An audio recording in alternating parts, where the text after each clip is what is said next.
Assalamualaikum warahmatullahi wabarakatuh. Apa kabar teman-teman semuanya? Pada hari ini kita akan mencoba membahas mengenai syarat lengkap untuk mendaftar Polstatistis di tahun 2024.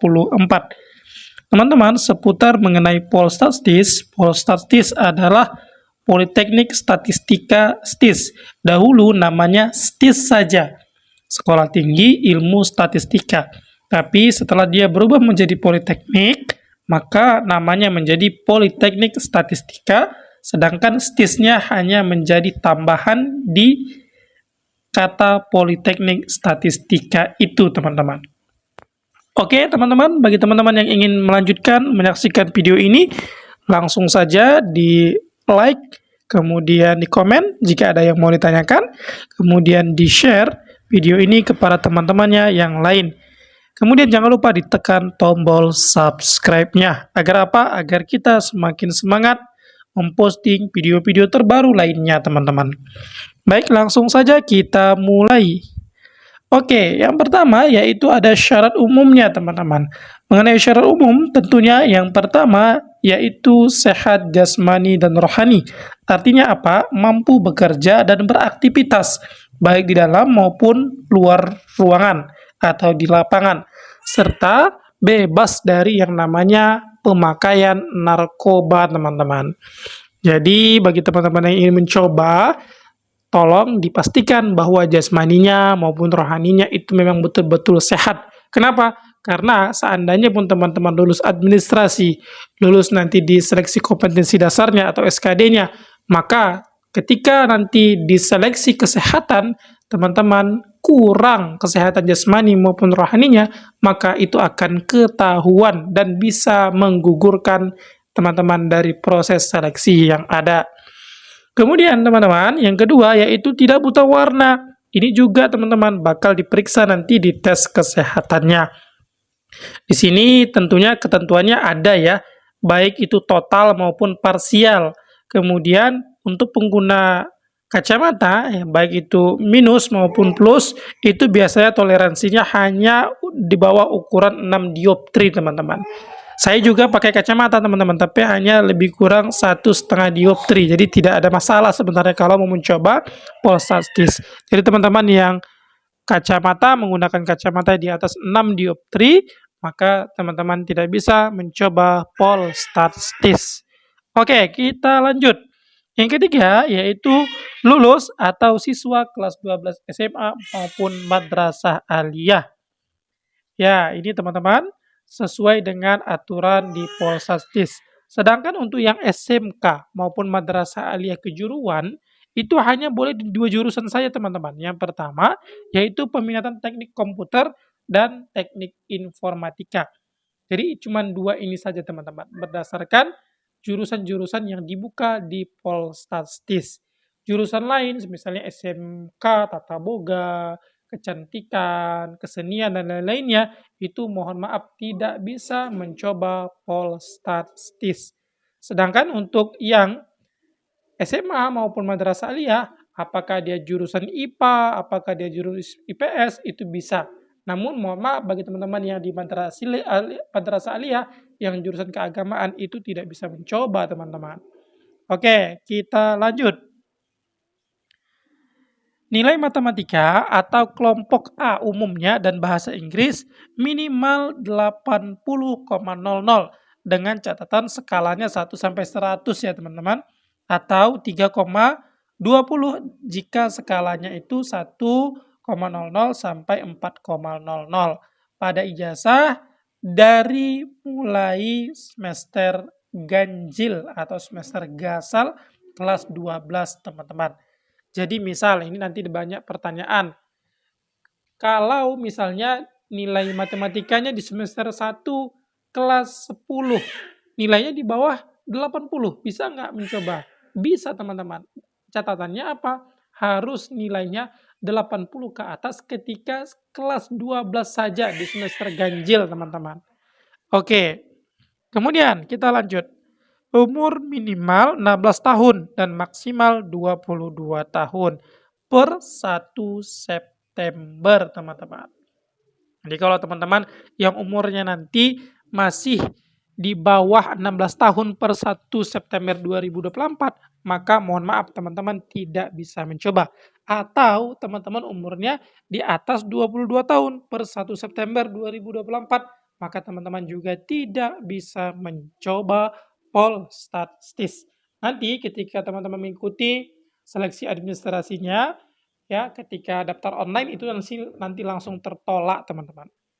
Kemudian selanjutnya yaitu belum menikah dan bersedia tidak menikah selama mengikuti pendidikan sampai pengangkatan PNS. Ini teman-teman, bagi teman-teman yang sudah punya pacar, punya kekasih dan sebagainya, mohon maaf kalau teman-teman ada serius mau mengikuti Polstatis, upayakan jangan sampai pacar-pacaran terlebih dahulu. Kenapa?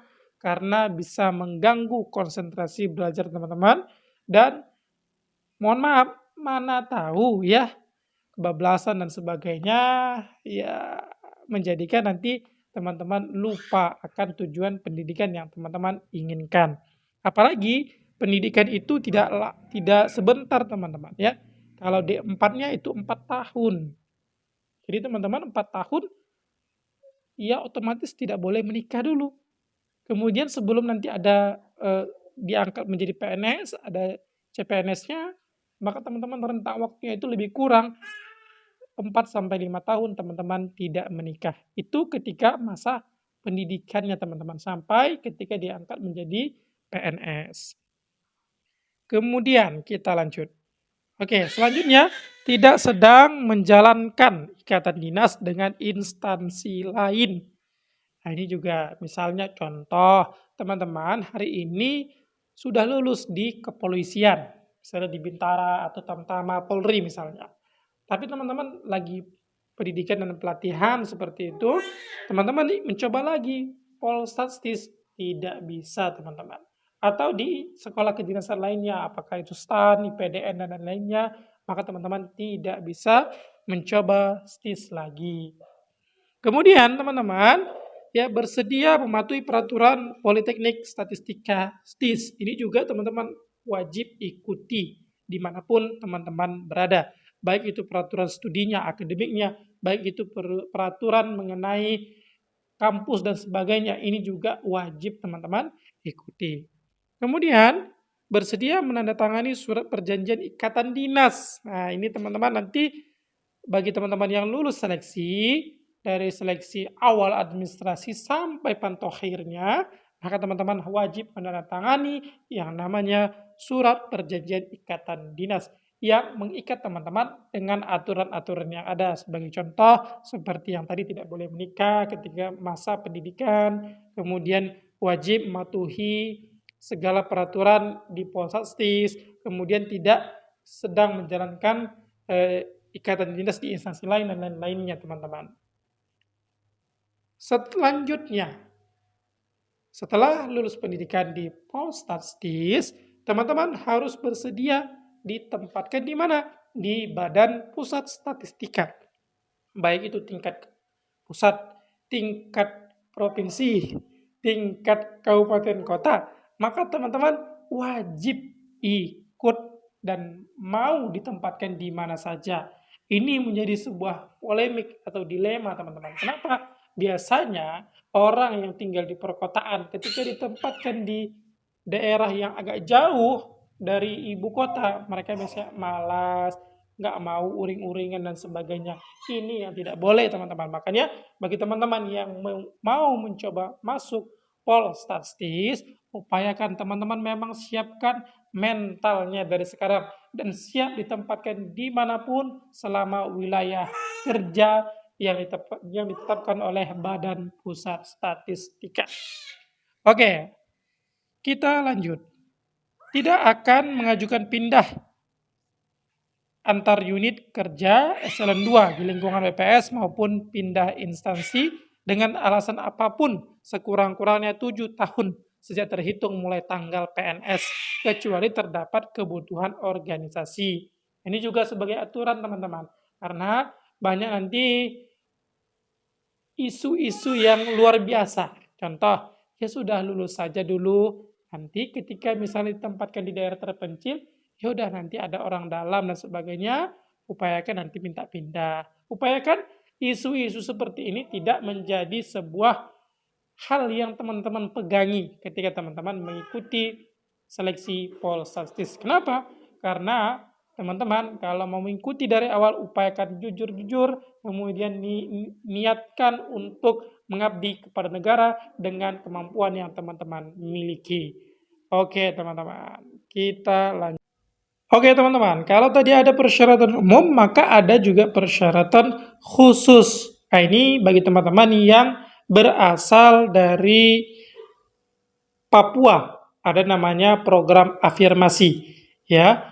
Jadi teman-teman bagi yang berasal dari Papua ada khusus syaratnya dan memberikan kemudahan bagi teman-teman yang berasal dari Papua, yaitu ya mereka yang berasal dari Papua, Papua Barat atau Papua Pegunungan dan lain-lainnya teman-teman.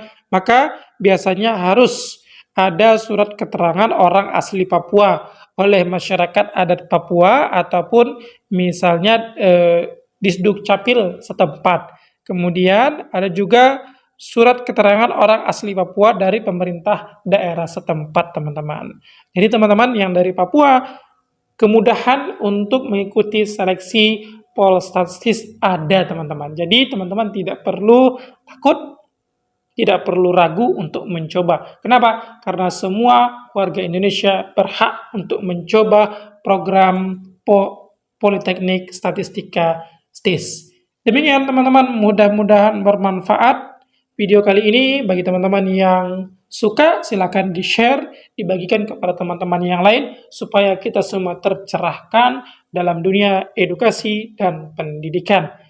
Mohon maaf jika ada kesalahan, kita tutup dengan semangat pagi. Assalamualaikum warahmatullahi wabarakatuh.